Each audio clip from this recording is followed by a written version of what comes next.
दोस्तों, क्या आपने कभी समुद्रों में बहने वाले नदियों के बारे में सुना है क्या? जी हाँ, हम बात कर रहे हैं ओशन करेंट्स की। ओशन करेंट्स ओशंस में वाटर मूवमेंट का एक डेफिनिट पैटर्न होते हैं जो पूरे वर्ल्ड के क्लाइमेट जोन्स और वेदर को इन्फ्लुएंस करते हैं। इसे आप ओशंस में डीप रिवर्स की तरह भी इमेजिन कर सकते हैं जो एक डेफिनेट पाथ और डायरेक्शन में फ्लो होते हैं।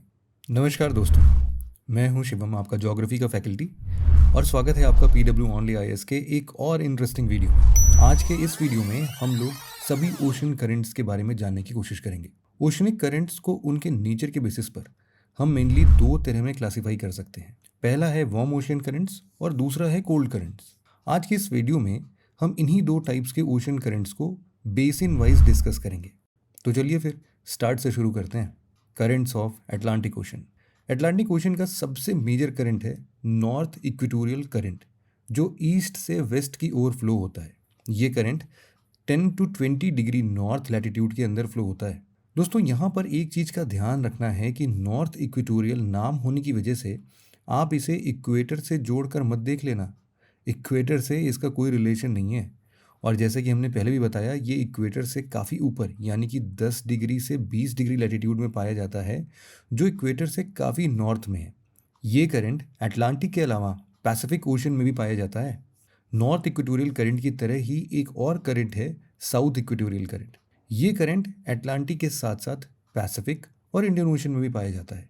अटलांटिक ओशन में तो ये करंट 0 डिग्री से लेकर 20 डिग्री साउथ लैटिट्यूड में पाया जाता है, जबकि पैसिफिक और इंडियन ओशन में ये सदर्न हेमिस्फीयर के अलावा 5 डिग्री नॉर्थ में भी चला जाता है। नॉर्थ और साउथ इक्वेटोरियल करंट की तरह ही एक और करंट है काउंटर इक्वेटोरियल करंट, जो इक्वेटोरियल करंट के ठीक ऑपोजिट यानी कि वेस्ट टू ईस्ट की डायरेक्शन में फ्लो होता है। साउथ इक्वेटोरियल करंट की तरह ही ये करंट भी पैसिफिक और इंडियन ओशन में पाया जाता है। काउंटर इक्वेटोरियल करंट नॉर्थ और साउथ इक्वेटोरियल करंट के बीच 0 डिग्री से 5 डिग्री नॉर्थ लैटिट्यूड में पाया जाता है। अब आइए अटलांटिक ओशन के कुछ दूसरे मेजर करंट्स को देखते हैं, जिनका फॉर्मेशन नॉर्थ और साउथ इक्वेटोरियल करंट से ही होता है, या फिर उन पर इनका कोई मेजर इन्फ्लुएंस पड़ता हो। जैसा कि हमने पहले ही डिस्कस किया कि south equatorial current east to west direction में फ्लो होता है, लेकिन वेस्ट अटलांटिक में साउथ इक्वेटोरियल करंट ब्राज़ील के डी साउ रोक के पास दो ब्रांचेस में डिवाइड हो जाता है, और इसका northern branch north equatorial current को ज्वाइन कर लेता है। इसके बाद ये कंबाइंड करंट कैरेबियन सी और गल्फ ऑफ मेक्सिको के अंदर इंटर करते हैं, जहां इसे एंटिलिस करंट के नाम से जाना जाता है, और ये एक वार्म करंट है। फिर एंटिलिस करंट आगे चलकर फ्लोरिडा स्ट्रेट के पास नॉर्थ से आ रही करंट से मर्ज हो जाता है, और वहाँ इसे फ्लोरिडा करंट कहते हैं, और ये भी एक वार्म करंट ही है।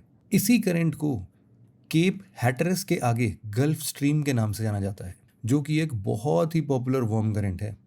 Gulf of stream straight of Florida से एग्जिट करते हुए नॉर्थवर्ड न्यू फाउंडलैंड की ओर ट्रैवल करता है।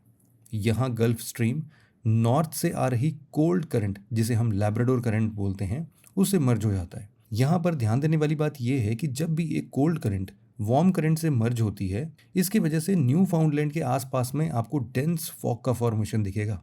कोल्ड और वार्म करंट मर्ज होने वाले प्लेसेस का एक और फीचर ये है कि ये प्लेसेस मेराइन रिसोर्सेज जैसे कि फिशरीज, सी ग्रासेस, ऐसे बहुत सारे दूसरे मेरीन रिसोर्सेज में काफ़ी रिच होते हैं, और यही रीज़न है कि आप देखेंगे कि न्यू फाउंडलैंड अपने रिच मरीन रिसोर्सेज के लिए पूरे वर्ल्ड में जाना जाता है। लैब्राडोर करंट से मर्ज होने के बाद वेस्टर्लीज के इन्फ्लुएंस में गल्फ स्ट्रीम ईस्टवर्ड डिफ्लेक्ट होता है, जहां इसे नॉर्थ अटलांटिक ड्रिफ्ट के नाम से जाना जाता है। इसी जगह नॉर्थ से आ रही एक cold current east Greenland current इसे ज्वाइन करती है। आगे चलकर ये कंबाइंड करंट दो ब्रांचेस में डिवाइड हो जाता है। जो इसका नदर्न ब्रांच होगा ना, वो ब्रिटिश आइल्स को पार करके नॉर्वे पहुंच जाता है, जहां उसे नॉर्वीजियन करंट के नाम से जाना जाता है। और वहीं इसका सदर्न ब्रांच स्पेन और एजोर्स आइलैंड के बीच एक कोल्ड करंट, जिसका नाम है कैनरीज करंट, इसके बेसिस पर आगे ट्रैवल करता है। यहाँ ध्यान देने वाली बात यह है कि नॉर्थवर्ड ट्रैवल करने के बावजूद भी नॉर्वेजियन करंट एक वार्म करंट है, जबकि साउथवर्ड ट्रैवल करने के बावजूद कैनरीज करंट एक कोल्ड करंट है। सहारा डिजर्ट के फॉर्म होने के पीछे इस कोल्ड कैनरीज करंट का बहुत बड़ा रोल है। कैनरीज करंट साउथवर्ड ट्रैवल करते हुए फाइनली नॉर्थ इक्वेटोरियल करंट को ज्वाइन करती है, जिससे नॉर्थ अटलांटिक ओशन में करंट्स का मूवमेंट साइकिल पूरा हो जाता है। तो ये तो बात हो गई नॉर्थ अटलांटिक ओशन में फ्लो होने वाले करंट्स के बारे में। अब आइए देखते हैं साउथ अटलांटिक ओशन में कौन कौन से करंट्स किस किस डायरेक्शन में फ्लो करते हैं। South equatorial current southern Atlantic ocean में पाए जाने वाले मेजर करंट्स में से एक है जो वेस्टवर्ड ट्रैवल करता है। साउथ अमेरिका से ट्रैवल करने के बाद ये साउथवर्ड मुड़ जाता है और फिर ब्राजीलियन कोस्ट के अलोंग ट्रैवल करता है। यहाँ इसे ब्राजीलियन करंट के नाम से जाना जाता है और ये भी एक वार्म करंट ही है। 35 डिग्री साउथ लैटिट्यूड पर पहुंचने के बाद वेस्टर्लीज के इन्फ्लुएंस में ये करंट ईस्टवर्ड के डायरेक्शन में मुड़ जाता है और ट्रैवल करना जारी रखता है। आगे इसे ही साउथ अटलांटिक करंट के नाम से जाना जाता है। साउथ अमेरिका के साउथ ईस्टर्न कोस्ट पर एक कोल्ड करंट फ्लो होता है जिसे हम फाकलैंड करंट के नाम से भी जानते हैं। साउथ से ओरिजिनेट होने की वजह से ये एक कोल्ड करंट है। इस करंट का नाम फेमस फाकलैंड आइलैंड पर ही रखा गया है। आगे चलकर ये करंट साउथ अटलांटिक करंट के साथ मर्ज हो जाता है। इस तरह से साउथ अटलांटिक ओशन एक कोल्ड करंट के रूप में ईस्टवर्ड ट्रैवल करता रहता है। केप ऑफ गुड होप पहुंचने के बाद south Atlantic current northward divert हो जाता है। अफ्रीका के वेस्टर्न कोस्ट में इसे वेनेजुएला करंट के नाम से जाना जाता है। वेनेजुएला करंट एक कोल्ड करंट है जो अल्टीमेटली साउथ इक्वेटोरियल करंट से मर्ज हो जाता है और सदर्न अटलांटिक ओशन में करंट्स मूवमेंट साइकिल को पूरा करता है। अटलांटिक ओशन के बाद आइए अब हम चलते हैं पैसिफिक ओशन की ओर। Currents of Pacific Ocean. Pacific Ocean में इक्वेटोरियल करंट ईस्ट से वेस्ट की डायरेक्शन में फ्लो होता है और काउंटर इक्वेटोरियल करंट वेस्ट से ईस्ट की डायरेक्शन में। इक्वेटोरियल करंट फिलीपींस आइलैंड के पास नॉर्थवर्ड मुड़ जाता है और ताइवान और जापान के पास कुरोशियो करंट फॉर्म करता है। याद रहे इक्वेटोरियल करंट की तरह ही कुरोशियो करंट भी एक वार्म वाटर करंट है।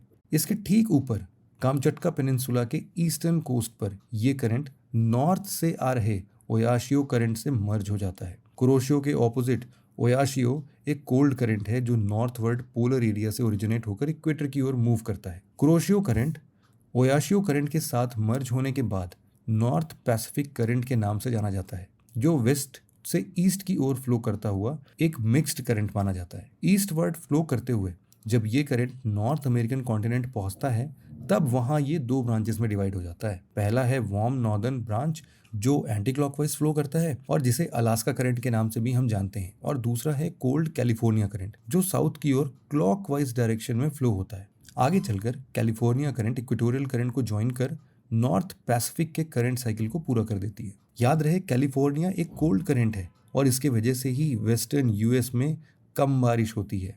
अब बात अगर सदर्न पैसिफिक ओशन की जाए तो यहाँ east Australian current, south Pacific current और पेरू करंट जैसे मेजर ओशनिक करंट्स हैं।